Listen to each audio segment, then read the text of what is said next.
तो गाइस कैसे हैं आप सब लोग। रीइंकार्नेटेड के एपिसोड 64 के साथ हाजिर हूं। तो लास्ट एपिसोड के एंड पे हमने देखा था ज़ाओची अपनी फर्स्ट स्टेज को कंप्लीट कर लेता है और उसके लिए सेकंड स्टेज का डोर ओपन हो जाता है। यहाँ पर इस एपिसोड की शुरुआत में हमें प्रिंसेस का सीन दिखाया जाता है। प्रिंसेस यानी कि सिस्टर ज़ूरो अपने प्रिंसेस के बेस में अपने पैलेस में होती है और पैलेस में वो रात के वक्त बाहर बैठी चांद तारे देख रही होती है। साथ ही वो अपने जूनियर ब्रदर जुनची के बारे में सोच रही होती है। ज़ूरो कहती है जूनियर ब्रदर ज़ाओची को यहाँ से गए हुए 5 महीने गुजर चुके हैं। वो पिछले 5 महीने से वैली ऑफ डेथ की तरफ गया है और अभी तक उसकी कोई भी खबर नहीं है। साथ ही वो कहती है मैं उसके बारे में ऐसा कैसे सोच सकती हूँ। मुझे पक्का यकीन है कि वो टूर्नामेंट के शुरू होने से पहले वापस आ जाएगा, क्योंकि उसने मुझसे वादा किया था कि सिर्फ 6 महीने में वो वापस आ जाएगा। लेकिन अगर वो 6 महीने में टाइम पर वापस नहीं आया, टूर्नामेंट के लिए सिर्फ 3 ही लोगों को ले जाया जा सकता है। वो इस बार के टूर्नामेंट को मिस कर देगा। उसी वक्त उसका बड़ा भाई वहाँ पर आता है कि हमारा थर्ड प्रिंस है और उसका नाम कैंगशू है। कैंगशू वहाँ पर आता है और उसे कहता है इंपीरियल सिस्टर तुम तो वाकई में यहाँ पर हो। रात के वक्त तुम यहाँ पर क्या कर रही हो? क्या तुम किसी के बारे में सोच रही हो? जबकि हमारे यंग मास्टर फैन जुईचेन तुम्हें ढूंढ रहे थे। अब इन्होंने मुझसे पूछा तो मैंने उसको बताया कि तुम यहीं पर मिलोगी और देखो तुम यहीं पर मिल गई हो। फैन जुईचेन भी उसके सामने रिस्पेक्ट देते हुए कहता है प्रिंसेस मैं फैन जुईचेन तुम्हें स्पेशली मिलने के लिए आया हूँ, तो वाकई में बहुत ज्यादा खूबसूरत लग रही हो। जबकि हमारी ज़ूरो भी उन दोनों को रिस्पेक्ट देते हुए कहती है तुम दोनों से मिले हुए काफी ज्यादा दिन हो गए हैं, तुम दोनों यहाँ पर क्या कर रहे हो, वो भी इतनी रात के वक्त। फैन जुईचेन प्रिंसेस से कहता है मैंने सुना है कि हमारे एम्परर इस वक्त एक फ्लावर को ढूंढ रहे हैं जिसको बर्निंग सोल फ्लावर कहा जाता है। और हैरानी की बात नहीं होगी कि हमारे बर्निंग हेवन सेक्टर में इस तरह का एक फ्लावर है, तुम चाहो तो वो फ्लावर तुम्हें मिल सकता है। प्रिंसेस उसकी बात सुनने के बाद सोच रही होती है जूनियर ब्रदर जाने से पहले मुझे कह गया था कि मुझे बर्निंग सोल फ्लावर को ढूंढना है। ये बात तो सिर्फ मेरे और एम्परर के दरमियान में थी, लेकिन इसको इस बारे में कैसे पता चल गया कि मुझे एक बर्निंग फ्लावर को ढूंढना है। प्रिंसेस उसे कहती है मास्टर फैन क्या मैं आपसे रिक्वेस्ट कर सकती हूँ, क्या आपके क्लैन मेंबर्स हमें वो फ्लावर देंगे? हमें बर्निंग सोल फ्लावर की जरूरत है। इसके लिए प्राइस कुछ भी हो,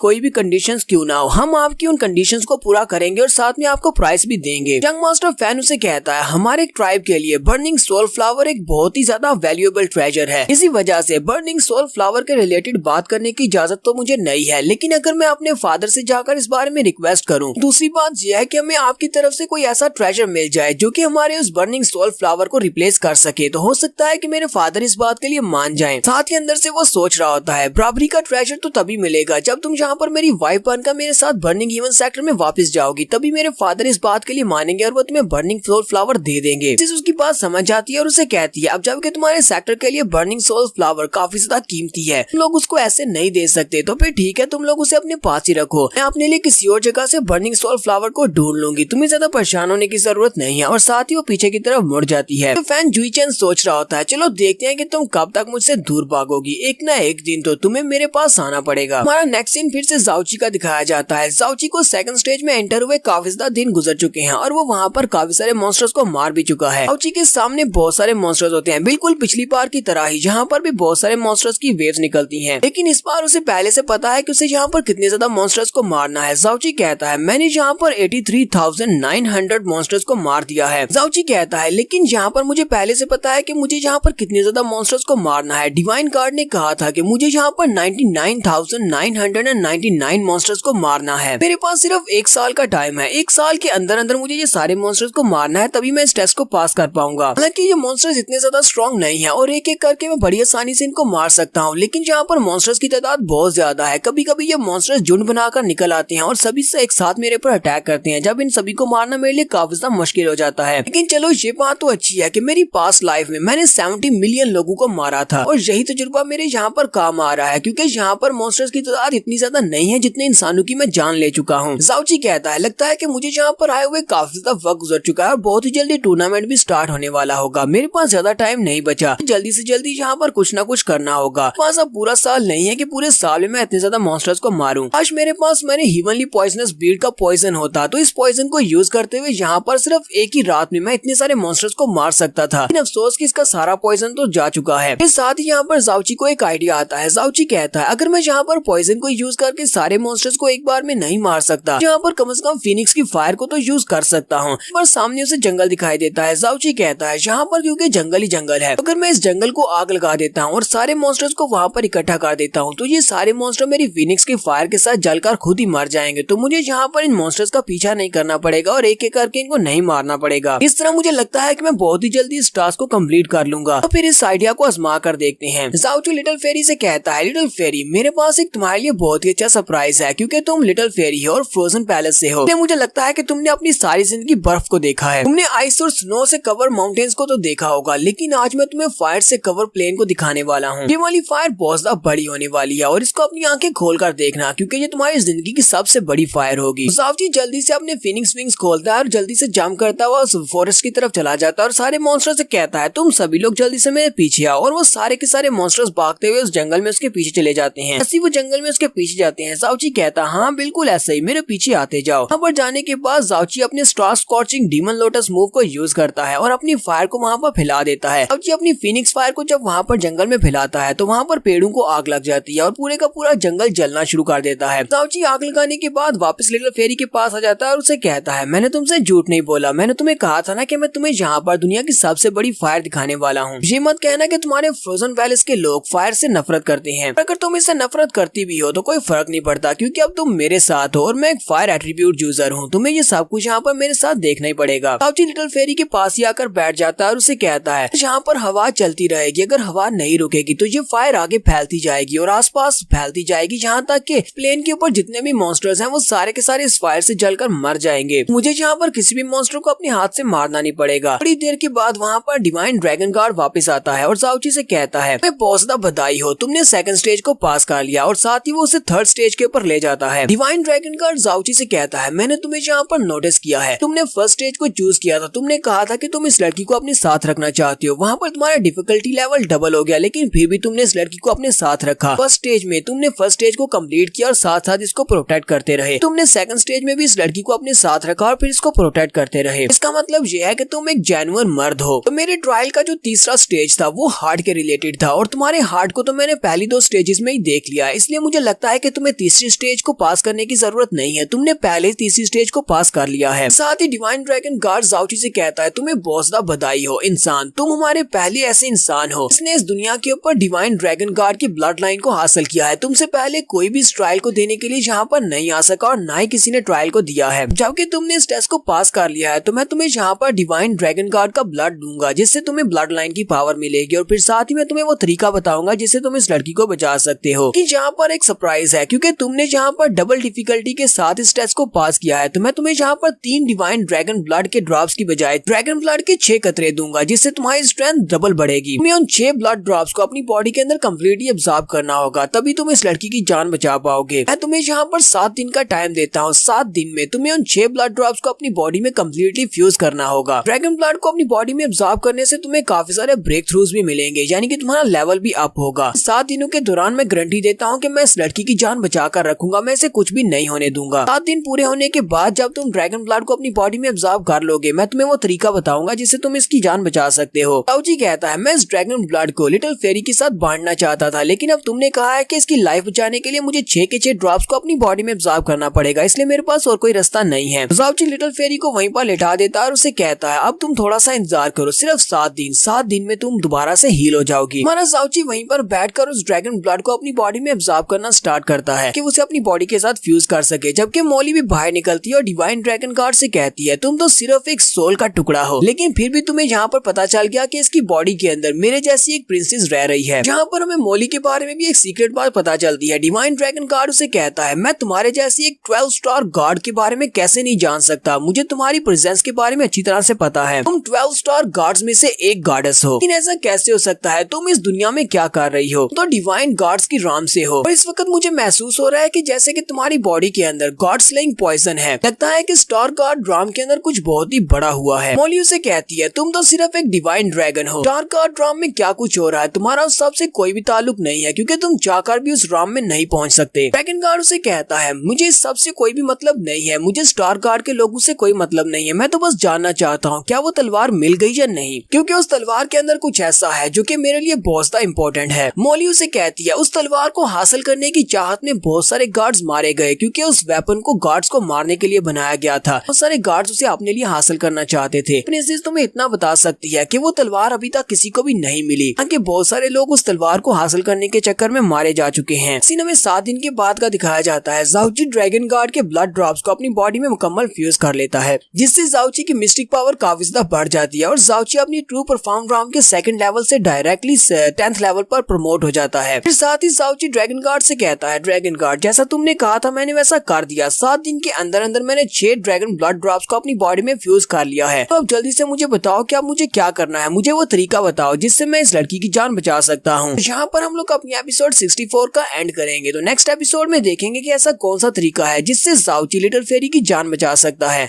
एपिसोड की एक्सप्लेनेशन अच्छी लगी हो तो कमेंट करके जरूर बताइएगा। चैनल को सब्सक्राइब कर दें, वीडियो को लाइक और शेयर कर दें। शुक्रिया।